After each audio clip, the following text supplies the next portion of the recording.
Bom, agora a gente vai falar com o Ivan. O Ivan é pesquisador na área de aquisição de linguagem na Universidade de São Paulo. Além de professor de inglês, é especialista em educação internacional, tendo recebido 2 vezes o prêmio de melhor agente educacional no mundo, no Canadá. Em 2009, fundou a Intercâmbios, agência localizada em Mojimirim, e desde então, juntamente com a sua equipe, facilitou a realização de mais de 4.000 intercâmbios. É intercâmbio, hein, Ivan? Meu Deus, 4.000 intercâmbios. Bastante. Se vocês estão surpresos com esses números, olha isso aqui. Ó. Ele é um grande entusiasta das viagens, tendo visitado 79 países, Sérgio. Você tem noção? Vocês não viram errado, não. Foi isso mesmo, 79 países. E além da agência e das pesquisas, ele também trabalha na diretora da Kipia, que é uma empresa canadense que certifica e premia iniciativas educacionais no mundo todo. E no tempo livre, Ivan gosta de ler, ouvir e tocar músicas e também procurar algo para fazer. Eu aproveito também para dizer que o Ivan, ele é muito importante na minha vida. Na entrevista, quem assistiu a entrevista do Sérgio, ele homenageou o Ivan e eu vou aproveitar para homenageá-lo também. A minha primeira entrevista em inglês foi com o Ivan, quando eu comecei a dar aulas, e ele foi o meu primeiro coordenador da primeira escola que eu trabalhei, e ele que me apresentou aos exames de Cambridge e que me deu várias dicas, e ele foi muito importante na minha vida também. Muito obrigado, Ivan. Eu que agradeço. Puxa vida, é um privilégio para mim. E aí a gente já aproveita para a primeira pergunta. Por que você se tornou professor e como foi o seu início de carreira lá atrás? Uma ótima pergunta. Tem muitas pessoas que dizem que se tornaram professores porque tinham uma vocação, né? Não é bem o meu caso. Eu tinha um trabalho horrível e eu tive uma oportunidade. Então, isso foi no CCA de Conchal, eu tinha 14 anos de idade. Quando eu tinha 14 anos de idade, eu já estava estudando há 10 anos. Então, talvez eu era uma das pessoas que mais conhecesse do idioma ali. Então, com certeza não conseguiram um professor e abriram as portas para que eu pudesse dar uma aula e ver o que eu achava. Eu gostei. Foi trágico, mas eu gostei. Porque quando a gente olha em retrospecto, né, não tinha nada de professor naquele Ivan que entrou na sala com 14 anos de idade também, né? Porém, aí foi desenvolvendo o amor pelo ensino através dessa experiência. Então, eu não me imaginava um professor antes de até acontecer isso. Mas depois eu entendi que seria uma coisa legal para mim. Seria um trabalho interessante. O professor, eu já tinha essa noção que o professor é quem mais estuda, e eu sempre gostei de estudar. E aí foi. Então, foi CCAA. Eu não tenho a memória que você tem, não vou saber falar o ano, mas eu sei que eu tinha 14 anos quando eu entrei como professor na sala pela primeira vez. Legal. Ivan, pensando assim, uma perspectiva de quem começa a aprender inglês, né? Tem diversas habilidades que a gente tem que desenvolver, leitura, fala, as famosas 4 habilidades. Eu gostaria que você pensasse agora para analisar de 2 perspectivas, o Ivan professor e o Ivan aprendiz. Tem alguma habilidade em si que te fascina ou fascinava, tanto para ensinar como professor de inglês ou como aprendiz mesmo, como aprendiz da língua? Uhum.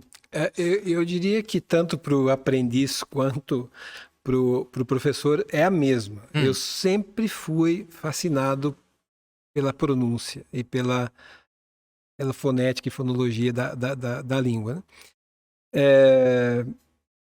Eu tinha noção, e tenho até hoje, que uma pessoa que tem um vocabulário limitado, uma gramática razoável, mas tem uma ótima pronúncia, ela vai bem, ela consegue passar a mensagem, principalmente em contexto internacional.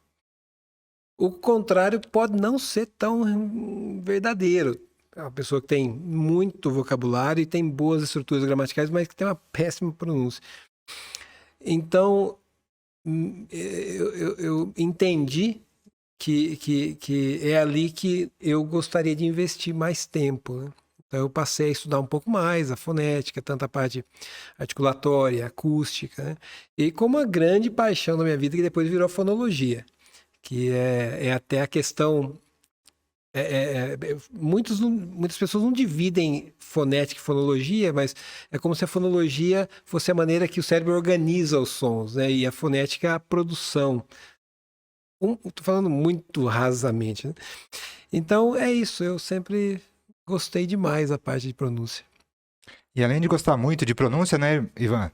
Você viajou para 79 países e você foi responsável por mais de 4.000 intercâmbios. Nós sabemos que um intercâmbio é um sonho de cada pessoa. Então você ajudou mais de 4.000 pessoas a realizarem um sonho, né? Como é que o intercâmbio ele entrou na sua vida? Eu preciso sempre lembrar do meu pai e da minha mãe nesse momento, porque sem querer, eu acredito que foi eles que colocaram na minha mente essa vontade de viajar. Eu sempre conto essa história, que quando eu era criança, na minha casa, isso há bastante tempo atrás, quando eu era criança, tinha um disco de música italiana com uma foto de Veneza. E eu gostava de ouvir música italiana quando criança, gosto até hoje.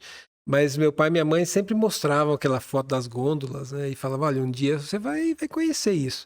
Eles não tinham provavelmente noção do que eles estavam falando, porque a gente era muito pobre. Uma viagem internacional era como ir para Marte, né? Que era uma coisa meio impossível. Mas eu peguei aquilo para mim e falei, não, um dia eu quero ir mesmo, né? Então, meu pai e minha mãe são os responsáveis. Eu tive muita sorte de ter pais e mães, pai e mãe muito, muito incentivadores, né? Mesmo saindo, vivendo numa casa bem simples, né? E família bem, bem humilde. Então, quando eu tinha 18 anos, eu resolvi ir para Londres. É uma outra história que não dá tempo de contar aqui, mas uma amiga em comum, uma professora em comum, que é a professora Inês, que fez todo o meio de campo, né? E então, essa ida para Londres em 1996 foi o que marcou a meu primeiro contato internacional. Eu fui para estudar e a partir daí eu nunca mais deixei. Eu percebi que quando eu voltei, eu consegui mudar muita coisa na minha vida e na vida da minha família, né? Às vezes não necessariamente em questão financeira, mas ponto de vista, cultural e assim por diante. Então, a minha ideia era ajudar outras pessoas a replicarem essa experiência nas suas comunidades, né? A gente sabe que o impacto que isso pode ter numa comunidade. E foi por isso que eu entrei no intercâmbio. Eu fui intercambista, vi algumas coisas que eu achei interessantes e outras que podiam ser melhoradas, e aí eu falei, eu quero trabalhar com isso aí. Deu certo. E o intercâmbio foi tão impactante na sua vida que você acabou se tornando um especialista em educação internacional.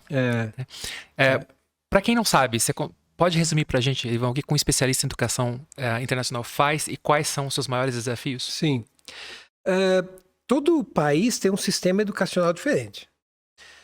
Então, quando uma pessoa quer estudar no Canadá, na Inglaterra, em qualquer outro lugar, nós precisamos entender exatamente o que ele quer estudar e como que se encaixa nos currículos escolares dos países.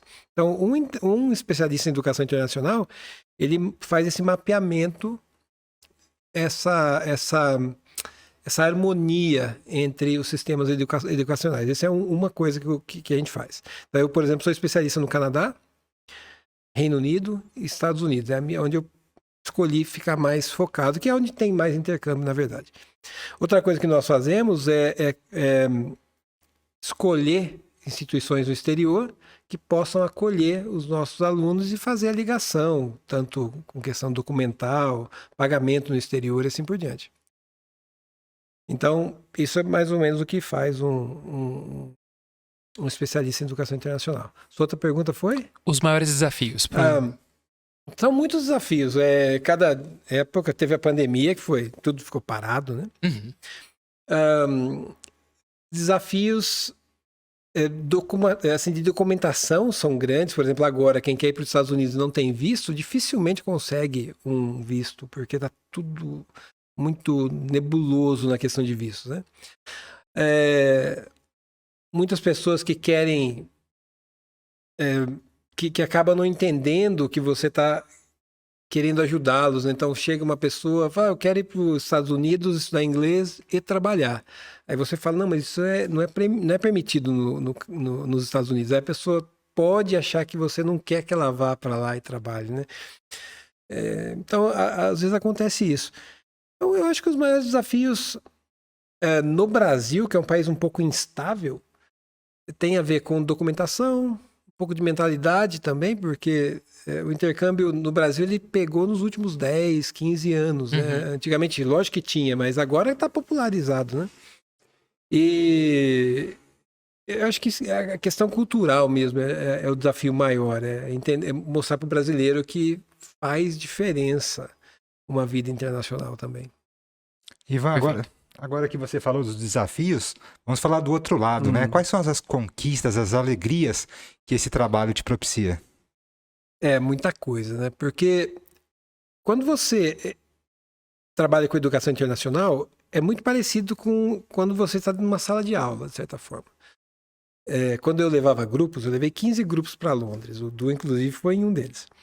E a coisa mais espetacular que tinha é quando você está conduzindo um grupo, por exemplo, perto de tem um passeio que eu sempre fazia que era para visitar o Big Ben, né? Então a gente saía de uma estação de metrô e você ia para a rua e você olhava para a rua e não tinha nada. Só que você olhava para cima, estava o Big Ben na sua frente. Então eu gostava muito de fazer isso e eu me retirava e ficava olhando para os olhos das pessoas, até eles entenderem o que está acontecendo. E a hora que eles, né, e olham, né? Então ali muitos choram, muitos se emocionam, né? Então, essa é uma coisa muito difícil de você entender um valor disso, né? Você está mostrando um novo mundo para a pessoa sempre sonhou com aquilo, sempre quis estar lá, né? Agora ele está. Então, eu sempre falo que quando eu estou com um grupo na frente de um grande Big Ben, que acho que é o grande ícone, né? Eu não fico olhando pro Big Ben, para as pessoas, né? E ver o que eles acharam daquele impacto, né? Isso é muito impactante. Outra coisa, quando você faz isso, você tem umas oportunidades de ajudar pessoas em outros âmbitos, né? Por exemplo, essa empresa que eu trabalho no Canadá, que também é de educação internacional, a gente tem ajudado muito refugiados da Ucrânia, a gente tem ajudado muito agora o que aconteceu na Turquia. A gente busca soluções educacionais para essas pessoas que de repente estão precisando de ajuda, né? Então, a educação é isso, né? Você abraça a humanidade de uma maneira mais plena, né? Então, são as mesmas alegrias que um professor sente de tocar a vida de outras pessoas, mas eu acho que de uma maneira um pouco mais não local, mais mundial, vamos dizer assim. Então, tem muita coisa para falar. As alegrias não tem... Se o professor escrever, vai longe, né? Mas é basicamente isso aí. Legal. Ivan, dá para perceber que duas áreas que você gosta bastante, provavelmente pode descrever como suas paixões profissionais, fonética e fonologia e intercâmbio. Uhum. Como você vê a interface entre essas duas coisas? Eu acho que tem muita gente que fala que não é possível aprender inglês no Brasil sem nunca ter saído do Brasil. Eu não concordo. Eu acho que dá para aprender porque tem professores excelentes aqui. E não por isso. A pessoa coloca na cabeça que quer aprender, ela vai aprender. Mas, quando nós temos a oportunidade de fazer o intercâmbio, a gente está numa situação que a gente nunca esteve no Brasil, que é a situação imersiva, né? E aí você consegue... tanto que o nome é intercâmbio cultural, porque você tem não só uma imersão na língua, mas uma imersão na cultura como um todo. E você começa a entender algumas das coisas do porquê que é falado assim, porquê que se age assado, enfim. Você consegue... Quando você está imerso na situação, você começa a entender os porquês. Um exemplo que eu gosto sempre de falar aqui no Brasil a gente fala, isso não é minha praia. E em inglês a gente fala, it's all my cup of tea. Uma das possibilidades, né? Qual a relação, né? A relação é que o amor que se tem na Inglaterra, por exemplo, pela xícara de chá ou de café é tão grande quanto o que nós temos pela praia aqui, né? Então a interface que eu vejo é de você tornar palpável e material aquilo que às vezes é só teórico aqui. Mesmo a questão de pronúncia. Veja bem, Londres, que é um exemplo, estou falando de uma cidade, mas são 300 línguas faladas em Londres. Então, você multiplica isso aí, os sotaques envolvidos muitas vezes, né?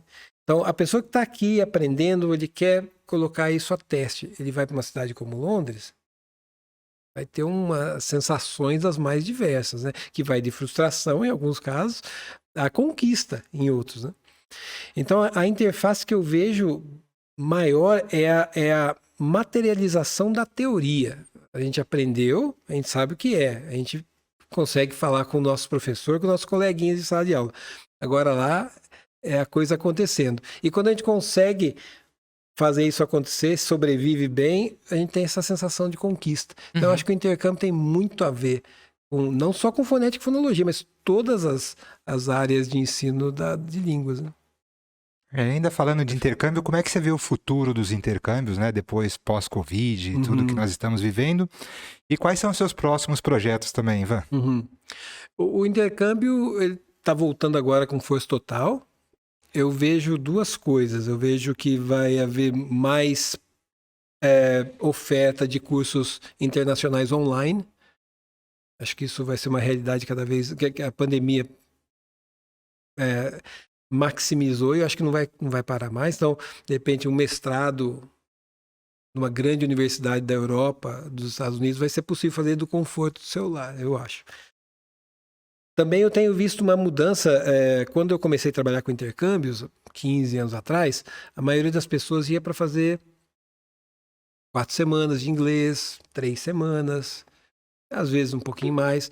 Hoje nós vemos longo prazo. Então, a maioria já tem um bom inglês, então já vai fazer um curso técnico, uma pós-graduação. Está aumentando esse tipo de procura atualmente, cursos de maior extensão, que possibilita que a pessoa possa até trabalhar no país.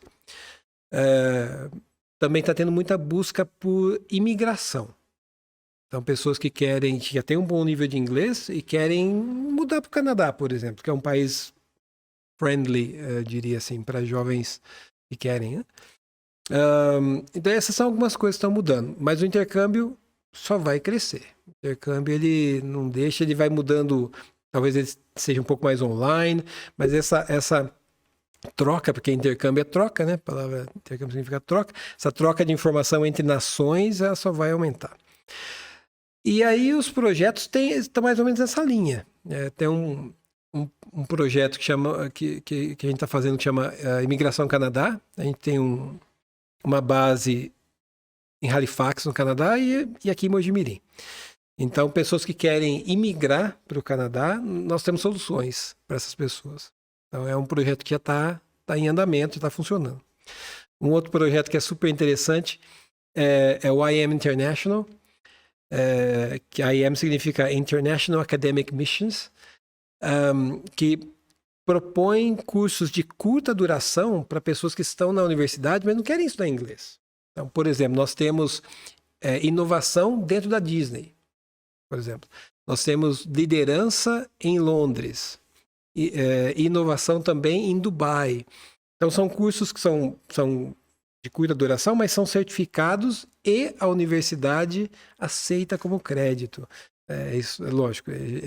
As universidades que têm usado o trabalho aceita como crédito, né, como extracurricular. E outras coisas na área de educação. Eu penso em melhorar o intercâmbio linguístico, que é esse podcast. Também é uma iniciativa de nós três, que eu acho que vai dar muito certo, que tem tudo para... E é uma iniciativa também educacional. A ideia é sempre ficar na área de educação, porque eu acredito de coração que a educação é a única maneira de ajudarmos não só as nossas sociedades, como todo o país, né? Que privilégio, hein, Sérgio, poder entrevistar o Ivan. Muito. Depois, né, tantos anos de amizade, ter essa oportunidade de sentar nós três e trocar ideia foi muito bom. Muito bom mesmo. Privilégio todo meu. É isso. Muito obrigado, Ivan. Obrigado, Ivan. Obrigado.